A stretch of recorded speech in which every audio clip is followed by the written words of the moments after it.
Welcome to And Ninthly, an Inside Number 9 podcast. with your host, me, David. And me, John.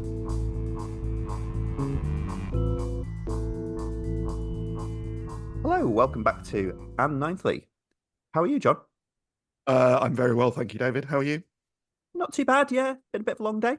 And I came back from the office and hurriedly ate a pizza and almost as hurriedly rewatched the episode that we're going to be talking about tonight of Inside Number 9. This is the episode, the second episode of this series, of the ninth series. And it aired just last night as we record this. And it's called The Trolley Problem, the second episode of the series. But I should say, before we discuss this one, great fun discussing the premiere last week. Great fun chatting with George, getting some thoughts on that one. And I'm sensing a sort of an excitement from the fan base just to be enjoying the series, you know. Great. I have a quick question for you, David. Did you quickly eat the pizza simultaneously while quickly rewatching, or did you do them independently of each other? No, it was a pizza and episode experience. And what flavor pizza was it? It was a vegetarian volcano. A vegetarian volcano. Okay. All Yeah, right. I just want to give the listeners a little insight into your world. That was my boxing name at university as well, the vegetarian volcano. Was it really? No. No, it was not. So, the trolley problem. I was the carnivore Krakatoa. Sorry, bit slow on that one. Anyway. No, it was worth waiting for. The trolley problem. I would. Well, would you like to start on this one? Yeah, sure. Why not? The trolley problem. Oh, look, we're doing things differently. I don't know where we are. The trolley problem. So we have a two-hander. So after last week, we had a kind of multicast episode.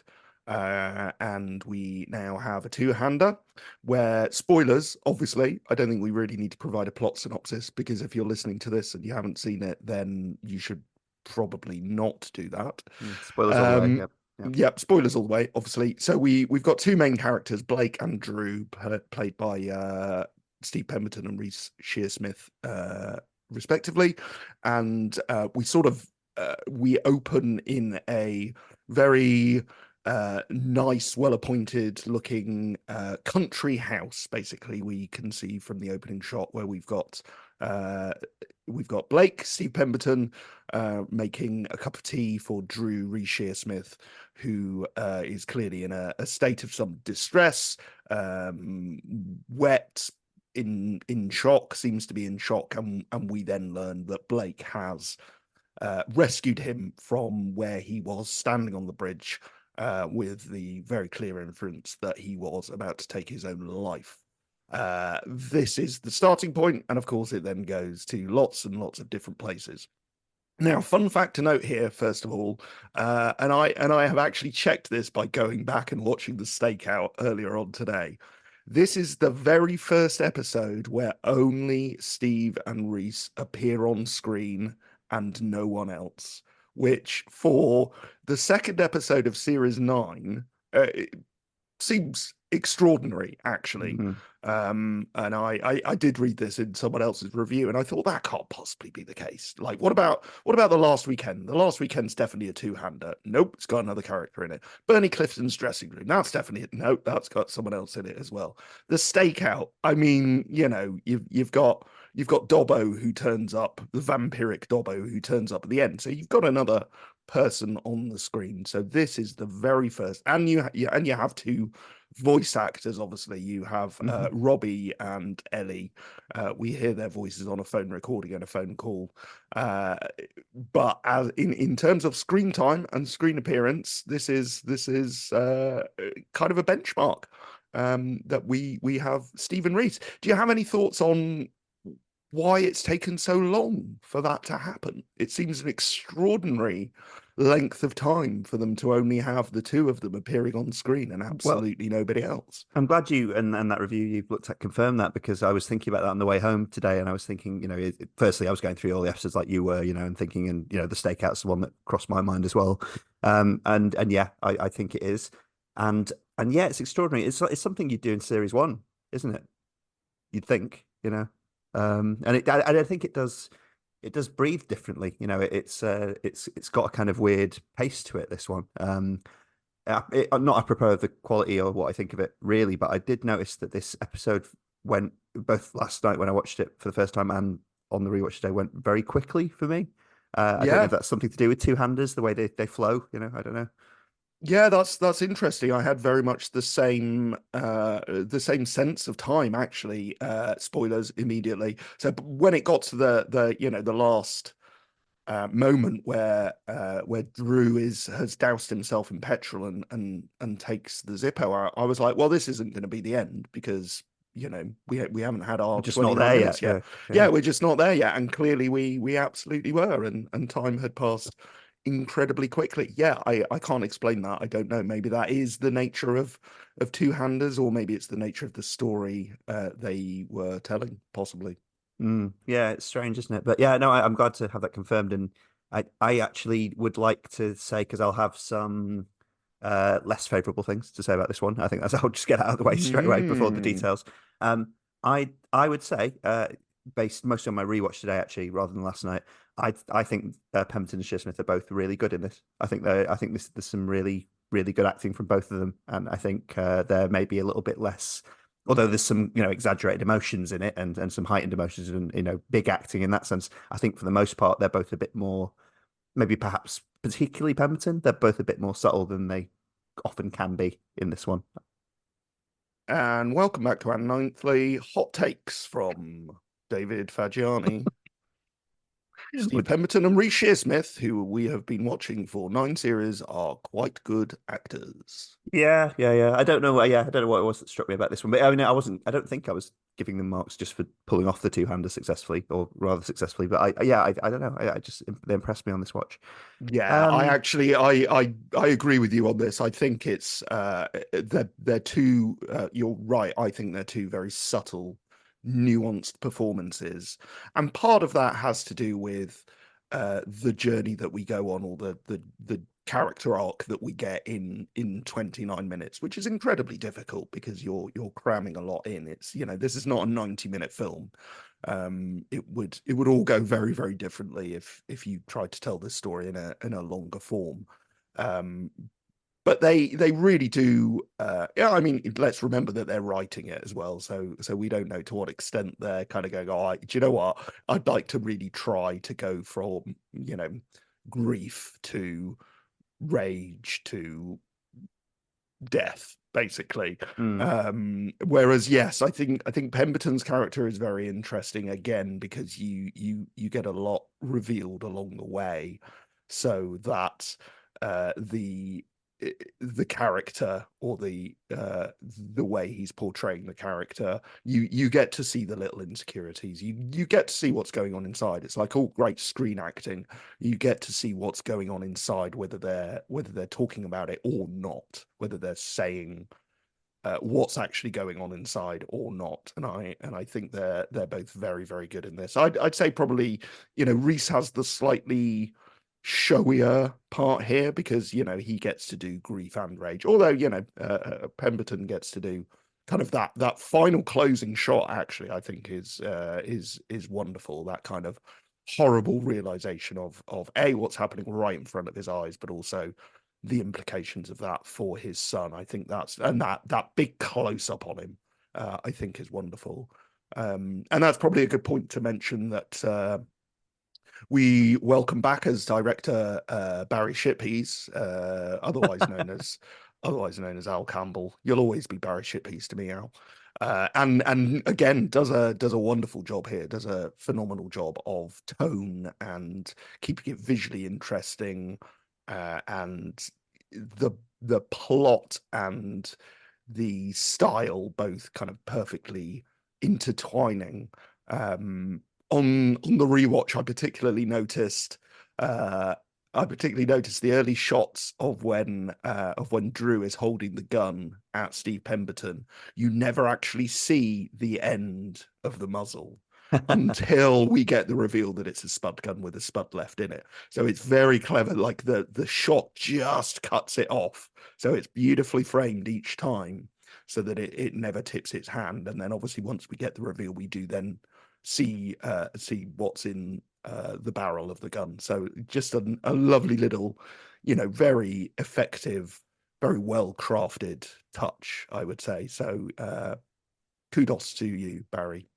I'm glad you mentioned the spud gun thing because in a very, for the most part, somber episode with not that many overt jokes in it, this is probably at the least comedic end of an Inside Number Nine. There are some jokes. Well, we could talk about that, but I count 3 at best, and that's being generous. Yeah. Odd moment with the spud gun then in that respect, isn't it? It's a bit broad. It's like a League of Gentlemen joke or something. Possibly. I didn't really see that as comedic, actually. I didn't really see that as a laugh line or a gag particularly. I kind of saw that as a more, I mean, maybe it is intended as funny, because I guess there's something inherently funny in using a spud gun and keeping the potato in it, keeping the spud in it. So yes, I guess there is some kind of jokery there, but I didn't really see that as much of a gag, much of a laugh line.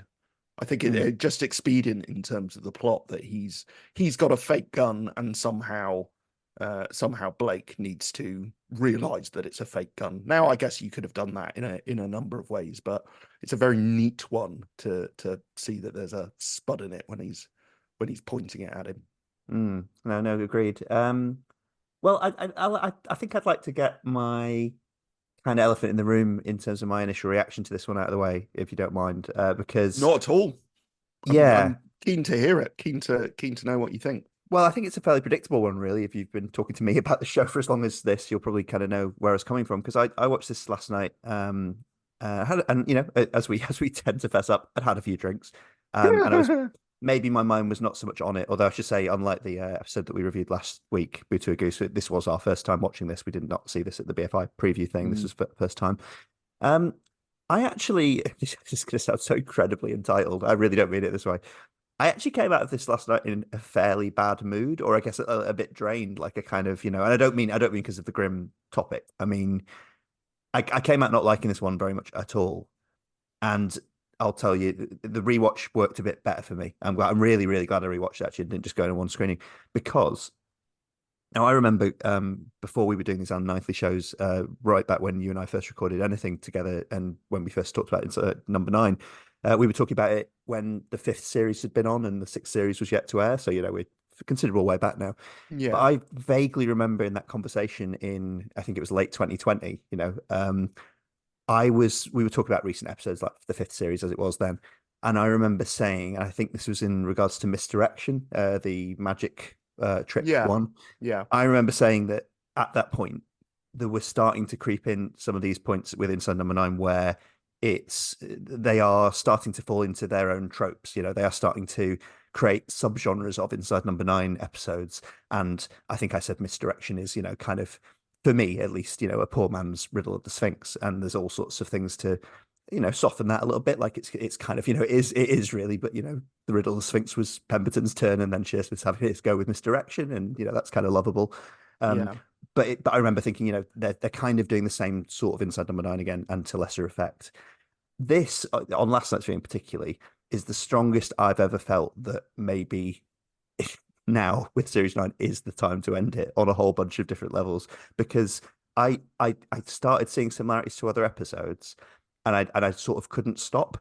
I just kept going. And I don't know if this is like, obviously I'm not like writing the show off or anything like that. I'm just saying last night was the strongest I've ever felt that. I think it was about 10 minutes in. I was just like, oh, it's a bit like that. It's a bit like that one. It's a bit like that one. And that kept going all the way through to the very end and to the climax and the whole point of the episode, I suppose. And I actually, all of today, I was kind of like, I don't know what I'm going to say about this one other than just that. And that's why I'm especially glad I did the rewatch, because actually watching it again, there's loads of textural things I really like. There's loads of, as I say, the acting, and there's loads of individual lines, and there's loads of kind of touches to it and stuff. But if I'm really honest, overall, that's raised it from, I thought, a bad episode essentially, or at least one that doesn't work if you've watched as much of the show as we did, to all right one. That's kind of where I am with it after the rewatch. But I'm very glad I did the rewatch, because this would have been an extremely negative review if I hadn't done that. Thanks everyone for listening to Anne Ninthly. This is the final episode. We're gonna finish here.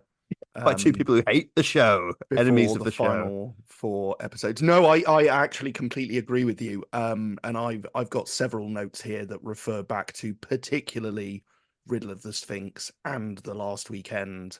To an extent, Misdirection. I actually need to rewatch that. I haven't seen that in a while. Certainly Riddle of the Sphinx. You've basically got you've got, someone who is not what they appear to be, managing to get themselves into someone's home basically in order to exact revenge for a wrong done to a child, fundamentally. Now obviously Riddle of the Sphinx goes to a different way, but obviously The Last Weekend is very much that. It's exacting revenge for a wrong done to a child. In this case, in the case of The Last Weekend, a death, and also in this case a death. So you're right, there's kind of a flip there where Drew is exacting revenge for his daughter, who has committed suicide, who we learn that Blake has been involved in some way. We're left not quite knowing. He never actually confesses. It gets very, very muddy as to when Drew starts bringing up the timeline of the coroner's report, which is that Ellie took an overdose at 3 a.m. It would have taken her 3 hours to die, and someone matching Blake's description was seen leaving the room at 4 a.m., meaning that they would have been aware that that they could have done something and didn't, which is where we get into the whole hook that this episode is hung on, which is the trolley problem, which is the idea of what does he call it? He calls it utilitarianism versus deontology. So it's basically, and I did a bit of Googling on this. So we are essentially talking about the idea of utilitarianism. I'll have another go at that. Utilitarianism, which is largely comes from, well, as far back as Epicurus, but in modern terms is kind of ascribed to Jeremy Bentham, he of the panopticon theory also. It's the greatest good for the greatest number, basically. So it's the greatest amount of good that you can do for the greatest number of people, which obviously would therefore say that the sacrifice of one is better than the death of 5. So you would intervene in order to prevent that, versus deontology, which largely we're in Immanuel Kant territory here, which is a moral obligation, which is the difference between right and wrong, and the idea that taking action in order to take a life is morally wrong, whereas doing nothing and letting the fates have their way is preferable in this particular argument. And I find that fascinating. I think this is where it lifts for me ever so slightly, more than you, is that is the hook that they're hanging on. And I think that idea is very well explored in a way that the other episodes we've mentioned don't really do. I think, particularly with The Last Weekend, I know we talked a lot about revenge tragedy and how this was clearly in the tradition of Marlowe and Webster and kind of Elizabethan revenge tragedy in a lot of ways. And obviously that's why it's very reminiscent of this episode of the Trolley Problem, but I think and Riddle of the Sphinx. But I think the Trolley Problem has just got a slightly different element to it, a slightly different intellectual air, I think. Now, you could argue that it doesn't wear that particularly lightly, because we've got someone who is a qualified psychologist, albeit from Cambridge University. But you then get a lot of references dropped to the bystander effect, laughter yoga, the zombie test, and various psychological theories. So interestingly, laughter yoga is not something I'd heard of before. But he talks about Dr. Madan Kataria, who is in fact the founder of that movement in the late 90s. So it is a thing, like it is a psychological theory. Fun fact, everyone, apparently World Laughter Day was a week last Sunday. Oh, Who knew? It's the first Sunday in May, apparently, is World Laughter Day.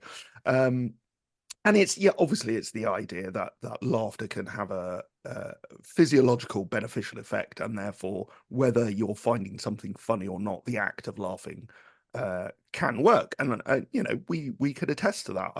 I don't know if you've ever done. I'm going back to my very early drama games years, where you'd quite often just get everyone lying around in a circle with everyone's head on someone's stomach, and then one person would start to laugh, and then you'd basically end up with the entire circle just laughing, because the physiological response is impossible to resist, almost impossible to resist. Very, very fun game to play. But also things like the bystander effect and the zombie test, particularly, which I found particularly interesting. I'd not really come across this before. As they say, well, that's the looking at faces game. It is, yeah, largely discredited now, but so Leopold Zondi around the mid 1930s developed a test where you'd have pictures of psychiatric patients, and you would identify the one that you found the most disturbing or the most threatening, and that would therefore give them the key to what your psychological issue was. And they basically had the original test, and I think the one that we're looking at there, they have classifications. This is not my test, readers, I'd like to remind you. They are classified as a homosexual, a sadist, an epileptic, a hysteric, a catatonic, a paranoid, a depressive, and a maniac. So apparently they are the list of the original pictures, and I think that's the one we're looking at, because then Blake's character says, "Oh, and the one that looks like him is the sadist, and the one that Drew identifies is the depressive." I wonder if that's how they chose the characters for Boo to a Goose.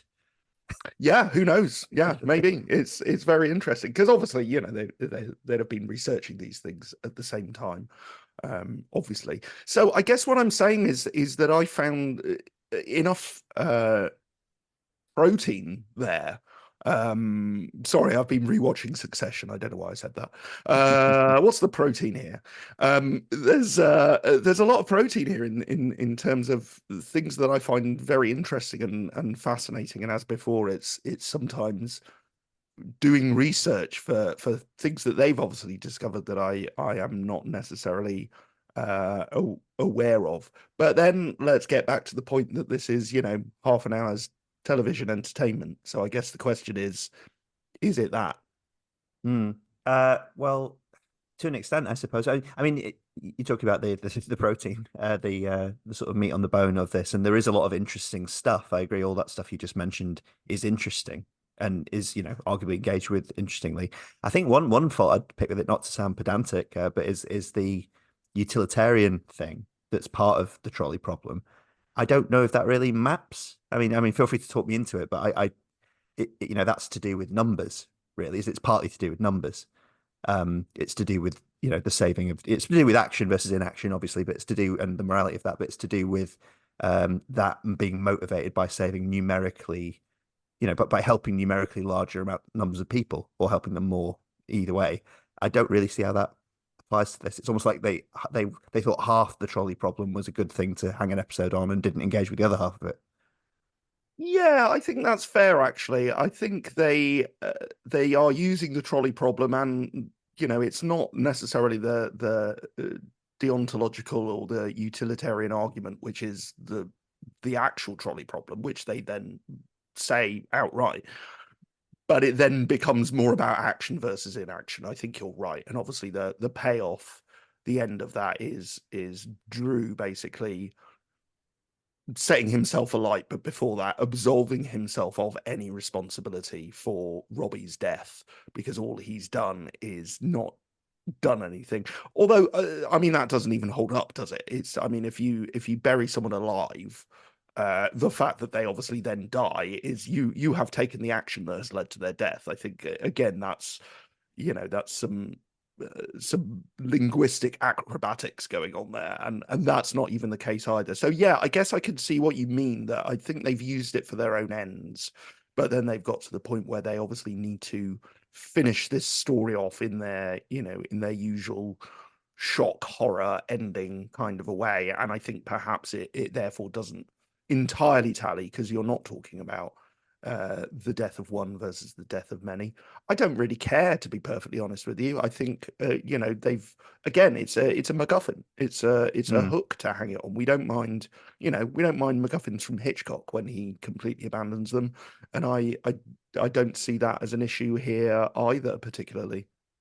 Yeah, I mean, yeah, I agree with you. And as I say, that was a slightly pedantic complaint. Another complaint I had of it's actually at the climax. It's one of Shearsmith's final lines, which really made me cringe actually, because I think there's a lot of really good dialogue in this episode. Actually, especially on the rewatch, I was like, oh, there's some really good lines in this. But at the end, when Shearsmith says, you're the same, you and I'm like, come on, you're better than that. That's such a hackneyed line. That must have been like a cliched line in 1950 or something. That's I don't usually catch clunkers. You know what I mean? Yeah, I don't think that was quite as clunky for me. I guess I know what I can see what you're saying there, having two characters who are utterly opposed. Yeah, I mean, I'd go further back. I'd just because they're on my mind recently. You can talk about Hal and Hotspur in Henry the Fourth, and when they finally meet their nominally and visibly at completely opposite ends of the behavioral spectrum, but then it's that recognition that actually they have more in common, or they're very similar.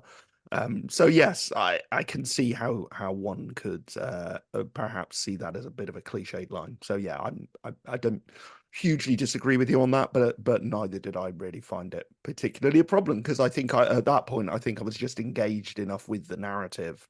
I think as long as the narrative is engaging enough, you can get away with plenty of clunkers.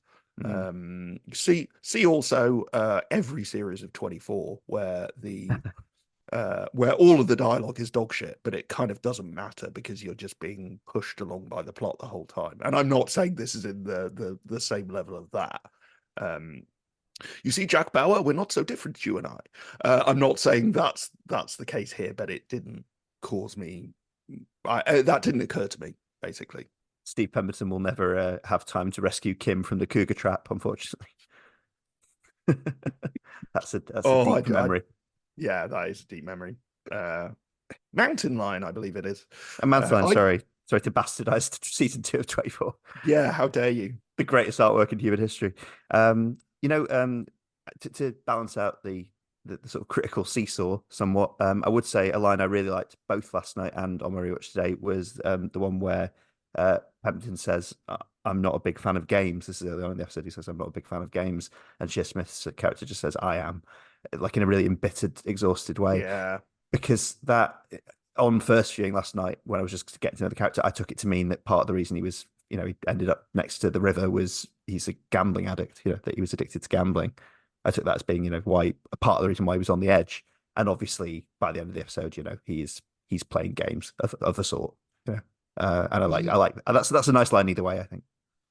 Yeah, agreed. Actually, I'm not sure if I really had a reaction to that on the first viewing, but the second time I watched it, and I should say I've done two viewings of this today, so they were both very close, because I realised that I'd had a few drinks and probably too many to watch a new episode of Inside Number Nine, and I think I made utterly the right decision there. But again, on the second watch, I would say it speaks to another example of their skill as writers, and how they can seed things so very well, and give amounts of information that don't give the game away and don't give the plot away, but when you look back you kind of go, oh, actually you had already told me what was going on here. Things like, again, in the direction, and having that first shot very, very early on of the Cambridge University degree that has a picture of Blake with Robbie. So you immediately know that this character has a son, has a young son. You can see, and this is all in the first 5 minutes as well. We know that he's a psychotherapist, but from that and Drew's line about, oh, you should have got a bigger frame because it looks like it's from Cambridge, and I actually paused on this. Basically, the frame is too small, so you can only just see the C of muck. So it basically says Cambridge University, which is that then tells you a lot about Blake, and that tells you a lot about who he is as a person and his qualifications. And there's lots of little things, and I'm not a big fan of games, and I am is another one on the second rewatch that very clearly lands, because he is playing a game. Drew is playing a game here, or if not playing a game, this is not a particularly well thought through plan. There's an awful lot of improvisation involved in this plan, right up to the very, very end. I mean, the petrol comes out of Blake's car. Like that's improvisation, and like his intention could not have been to set himself alight, even though he's got a Zippo with him. I don't know what kind of a man would carry a Zippo around with him at all times. But so Drew has improvised the ending of this to an extent, so we don't ever really know what his intention really was. But obviously he's done what he's done to Robbie.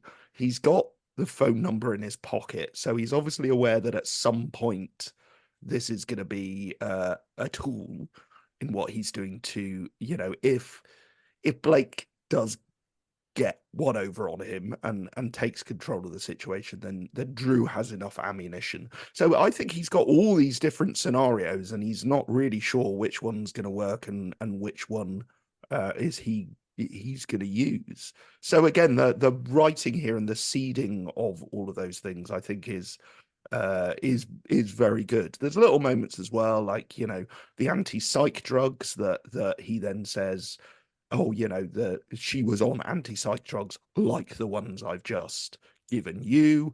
There's all these, these they're not quite Easter eggs, but there's all these lovely little breadcrumbs. Let's call them breadcrumbs, that kind of give you more of an insight into the story.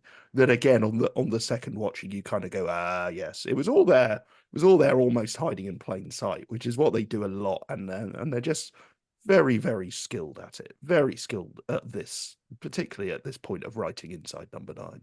Well, you know what? There's going to push back a little bit on the kind of artfulness of that, because obviously you're pointing out some things that are a little bit, contrived there, or debatable as or improv, as you say, in terms of the character actions and motivations. I can't believe this has given me the opportunity to bring up the Batman character, the Joker, twice in two different ways, right? Because you were talking about the laughter yoga before, and I was thinking that, it seems like they've watched Joker, the movie, because what Shearsmith was channeling in that, where the laughter becomes very awkward and upsetting, and forced, that came across as Joaquin Phoenix to me, which, there's nothing wrong with that. But it's when you're talking about the improvisational, villain plan almost, or revenge plan.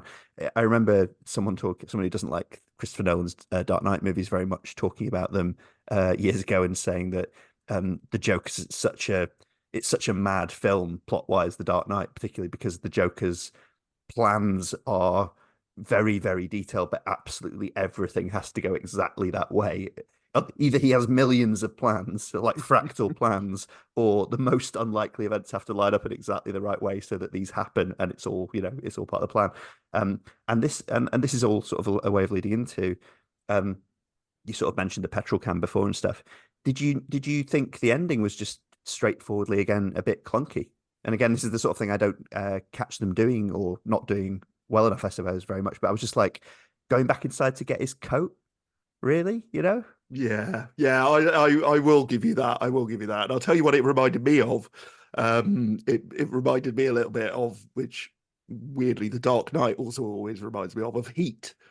And it's the scene in Heat where they take Waingro outside to shoot him, but then they have to stop because there's a cop car coming, and you have this long lingering shot of Robert De Niro looking at the cop car, and they're all waiting around, and it's, you know, it's like 10-15 seconds, and then he looks down and Waingro's gone, and it's like, well, fucking duh. Like, you weren't looking at the man who you were pointing a gun at. I think he might take this opportunity to make a break for it. So yeah, again, there was a little bit of me when he went inside to get his coat. I was like, really? Well, I was trying So to think. yes, I'll give you that. That is a bit contrived. And in terms of the ending, to answer that question, yeah, I found it a bit abrupt, and maybe that's why I had that feeling of like, oh, 29 minutes have gone. It's ended. So I think that ending is quite abrupt. And also I don't fully understand why he kills himself. But then again, that's all to do with his revenge plan, I guess.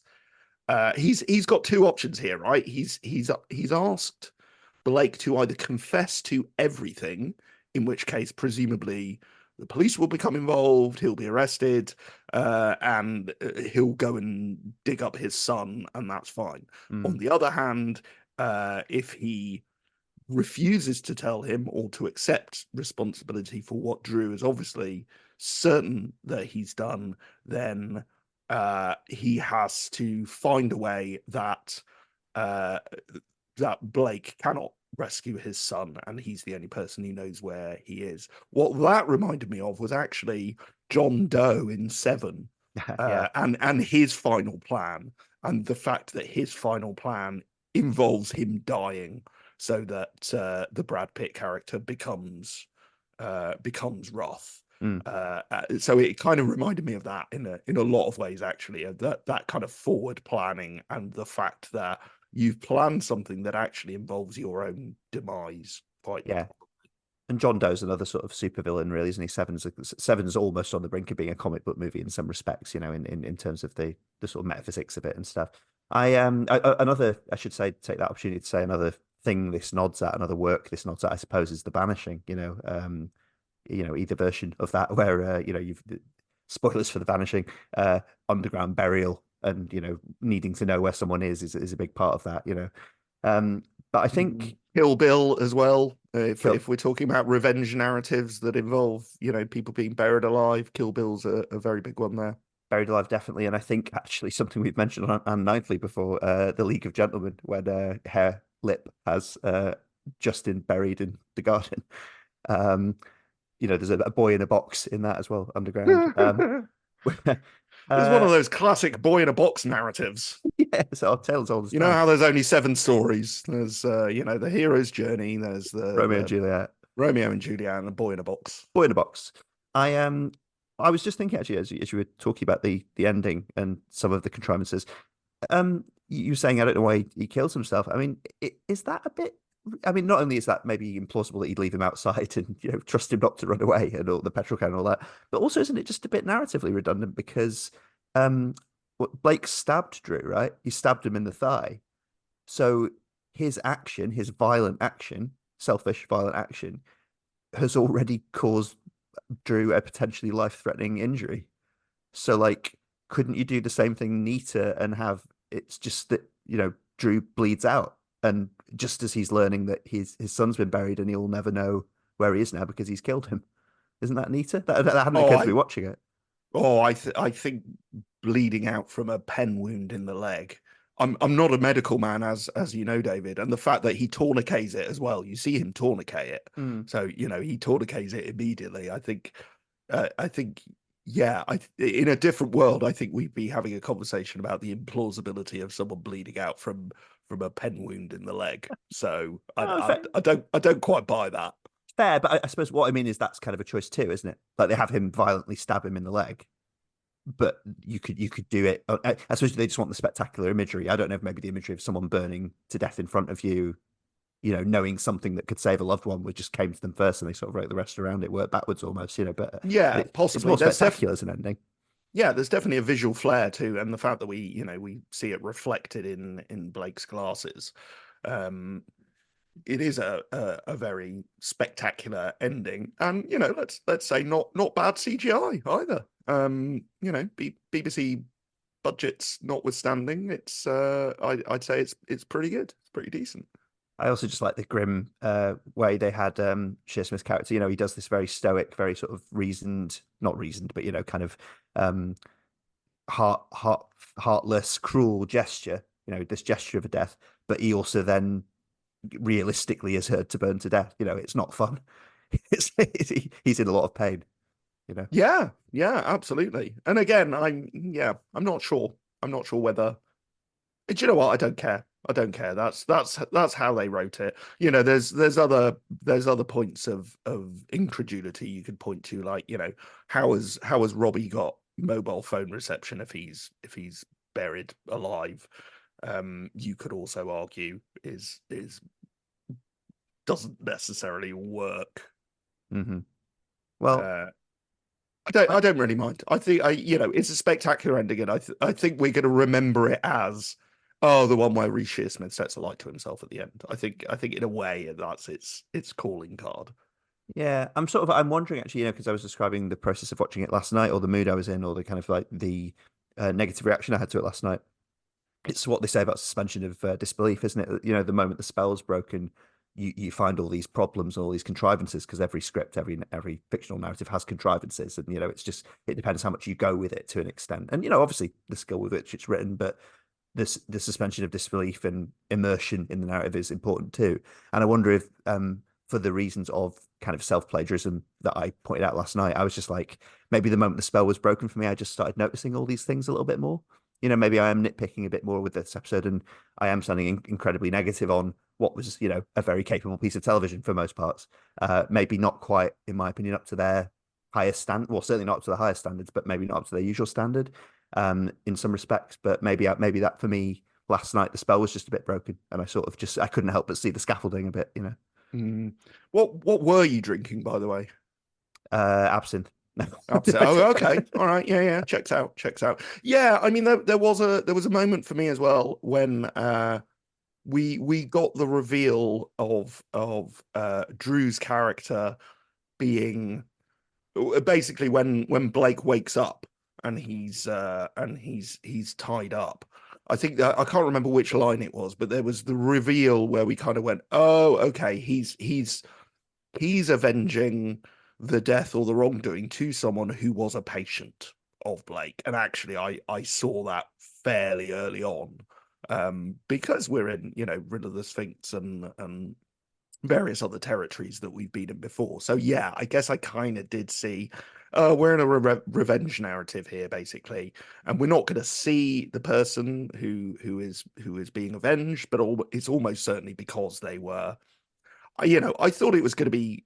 I kind of thought it was going to be plain and simple, a psychiatrist who had allowed one of their patients to die, and a grieving parent or lover or whatever takes their revenge. Now it gets a lot darker than that, because obviously we are immediately given the information that that Blake and Ellie had a very inappropriate sexual relationship, and that he was obviously preying on a vulnerable young woman. That's bad to begin with. But then we learn that he is, implicitly, uh he may be directly responsible for her death. Did she overdose, or was she given those pills? Was he there all night? Was he responsible for Mm. her? The overdose is either taken or administered at 3 a.m. He leaves at 4 a.m. So we then learn, and in a way, we kind of need that. We need to, for the sometimes they exist. Again, getting back to utilitarianism and deontology, sometimes they do exist in a very moral world, in terms of narrative and in terms of writing. It's the idea of, well, look, we're going to do something fairly horrific to this character, so we need to make it quite clear that they deserve it. I mean, again, we're in kind of last weekend territory here, aren't we? Where, for the vengeance that's going to be exacted is horrible. So the crime itself also has to be really horrible. Otherwise, it's an overreaction, and we don't Mm. feel that it's justified in that way. And I think that's partly why the tape recording of his daughter is part of the episode, because that is Oh yeah, so yeah. so That's unpleasant. exactly what I mean. Yeah, it's Yeah, exactly what I mean. That we're tipped off to exactly how horrible Blake was, how evil, how villainous Blake is. Because for an innocent, for Robbie, who we assume to be an innocent, for an innocent to die, there has to be a rationalization and explanation for that, and that's kind of what I mean about them living in quite a moral universe. yeah, and I mean, it shows, I suppose, it's fiction, obviously, but it shows that maybe Pemberton and Shearsmith are drifting in their artwork towards kind of one of the worst things you can be, or at least when taken to extremes, one of the worst things you could be is a creepy old man. Sort of speaking to the cultural moment, I suppose, in their work, and obviously, I think this stuff about parenthood as well that you were sort of pointing out, or we were both pointing out, is one of the repeat themes in Inside Number Nine as well, or has become more and more that might reflect a bit of their own, fatherhood, and their ideas of what the worst horrors are now are sort of tied up a little bit inevitably with their own value systems and with their own lives. And I suppose horror authors in general, and Inside Number Nine obviously is that, amongst other things. They tend to imagine what kind of the most impactful forms of loss could be to them, or the most, or also when imagining villainous characters, how far they could fall from moral behavior and stuff. And I think Pemberton does a really good job of showing this character who is um does things that are as bad, arguably, as some of the worst characters in Inside Number Nine, but he's also just very pathetic, and he kind of knows he is. He doesn't want to listen to that tape either. He's tried to put it behind him. He's tried to bury it. He's at least allowed a girl to go to a grave, to bury it, and he doesn't get any pleasure from any of this being dredged up, apart from the harm to him. He's ashamed of himself. It's quite a complex portrait. Yeah, it is, and you're right. And this brings up here Diddle Diddle Dumpling as well in terms of parental grief, and it kind of reminded me of that, particularly in Pemberton's performance. Put me in mind of Diddle Diddle Dumpling and the idea of grieving a lost child. The very, very worst thing that can happen to you as a parent is burying your child. It's against nature, Mm. as I think someone has once said. So yes, I think you're right as well, that there are these I wouldn't call them obsessions, but these are their, touchstones of what they are choosing to write about. And you write about, personal experience. All writers write about personal experience to some extent. And I think you're right, as men of their age with actually, I don't know if they both have children, don't really care. I would assume they do, I believe they do. Yeah, yeah. I think they talked that about it. they both have children. That yes, that would be one of their preoccupations, perhaps. I also wanted to say as well, I wonder if the elements of repetition that you're picking up on, I wonder if it's because they're doing something that, I mean, we'd have to go back to the entire series and again draw that spider chart that I keep threatening to draw up. We're in the real world. There's nothing supernatural here at all. Mm. We're 100% in the real world, in a way that we are with Riddler the Sphinx, for example, in a way that we are with Diddle Diddle Dumpling. But then with others, we're often not in the real world. There's often some kind of supernatural or at least stylistic element to it, and here we're very much in the real world. And I wonder if that means that they've got to find increasingly spectacular ways that also exist in the real world. And I wonder if that's how we end up with Drew setting himself alight, basically. I wonder if that's why we end up with something that actually it all seems quite far-fetched towards the end, doesn't it? But at the end of the day, they are in the real world, and that's how they're going to get their payoff. Has to be in a spectacular but in a plausible real world way. I wonder if Yeah, that has something to do with it as well. Whereas with the Stakeout, for example, completely different kettle of fish, I know, but I have just recently watched it. Whereas with the Stakeout, you can kind of pull the curtain back and kind of go, something otherworldly was happening all along, but you don't have that luxury here. So I wonder if there's an element of, now we're in season 9, series 9. We agreed on series, didn't we? series we did. Now we're in a series 9. I wonder if they are reaching slightly further to be more attention grabbing or more spectacular. And perhaps that's some of the reasons for these things not quite landing, perhaps for you as well as they appear to have for me. Yeah, no, I think that's a good call, and yeah, and I think there might be a sort of rightly self-awareness there, all that sort of tropey stuff that they are indulging in a little bit again in this.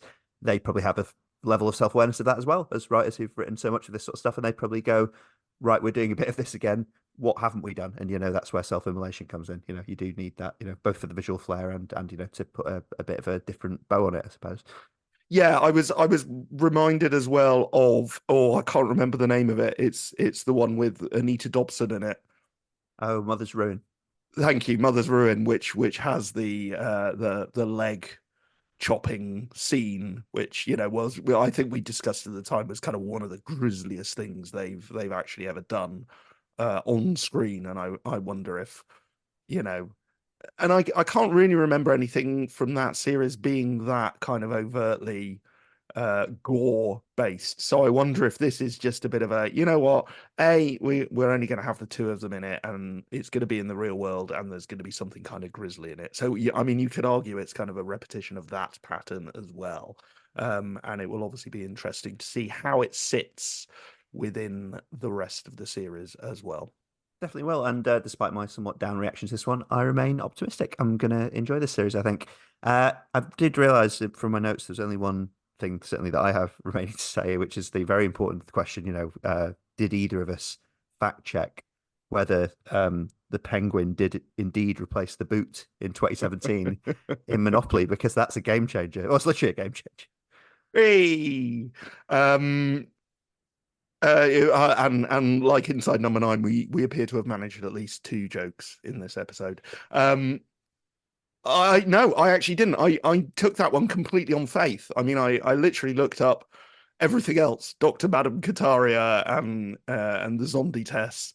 It didn't even occur to me to look that up. I was like, well, why would they say that if it's not true? But then again, why would you replace the boot with a penguin? Also, there is, that it's not a great gag, let's be honest, but a penguin, the animal, not the biscuit, is, it certainly has the structure of a joke. No, it does. As was it that Victoria Wood thing, it'd be very specific. It's not just a biscuit. It's a vanilla bourbon or bourbon. Vanilla bourbon, that's different. That's what I was drinking the other night. Vanilla bourbon. Yeah, that'll really take the edge off any Inside Number 9 episode.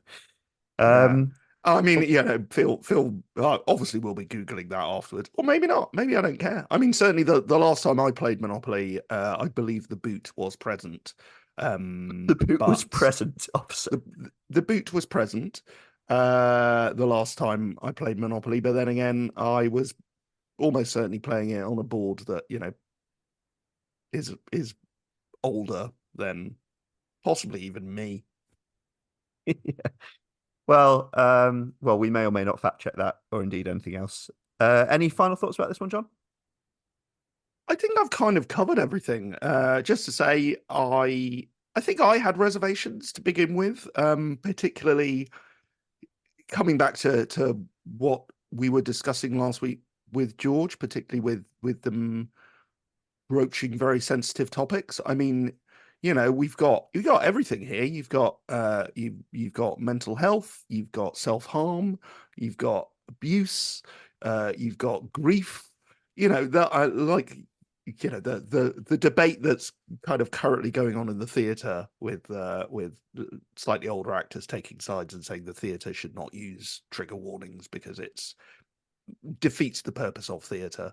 And the counter argument being, yes, but we kind of didn't really understand what PTSD was properly, and now we have a responsibility to ensure that we don't put anyone in that situation. I mean, by that token, this would have to have trigger warnings all over it. It's it does have the classic "this contains language and scenes that will disturb some people" at the beginning, but it touches on a lot of very, very dark themes even in 29 minutes. It pretty much goes through, not them all. There are other dark themes yet to touch, but I think I found I was wary.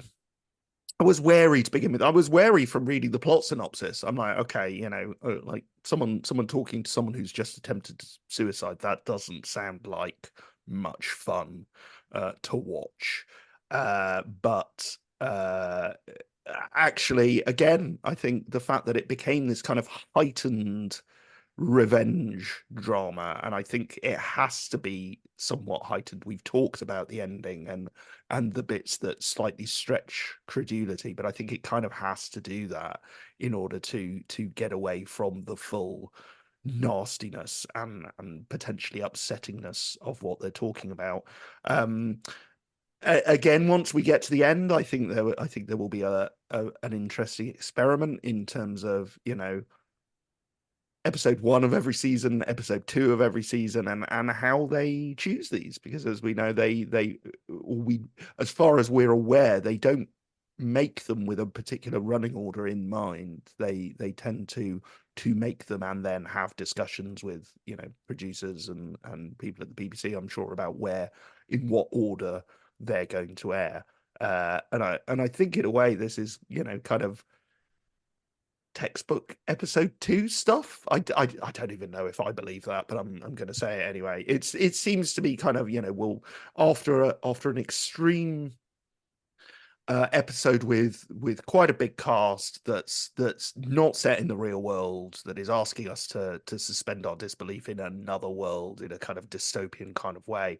I think bringing it back down to earth with a reduced cast, just the 2 of them, no less, that's based in the real world. I wonder if we will see, once we get to the end, that actually kind of is as much about where it fits in the whole scheme of things. Yeah, could be. It'll do till the theory gets here. Another dark and stormy night tale.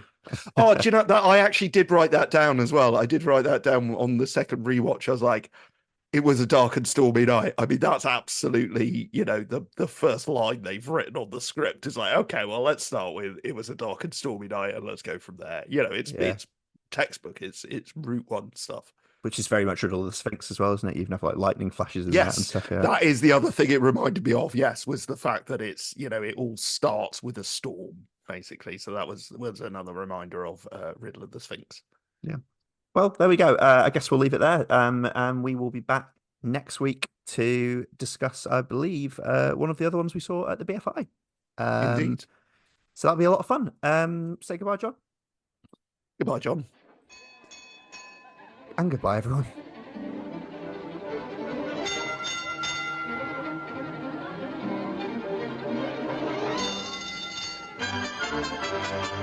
Clang, clang, clang went the trolley. Ding, ding, ding went the bell. Sing, sing, sing went my heartstrings as we started for Huntington Dell. Chug, chug, chug went the motor. Bump, bump, bump went the brake. Thump, thump, thump went my heartstrings as we glided by Huntington Lake. The day was bright, the air was sweet. The smell of honeysuckle charmed me off my feet. I tried to sing, but couldn't squeak. In fact, I felt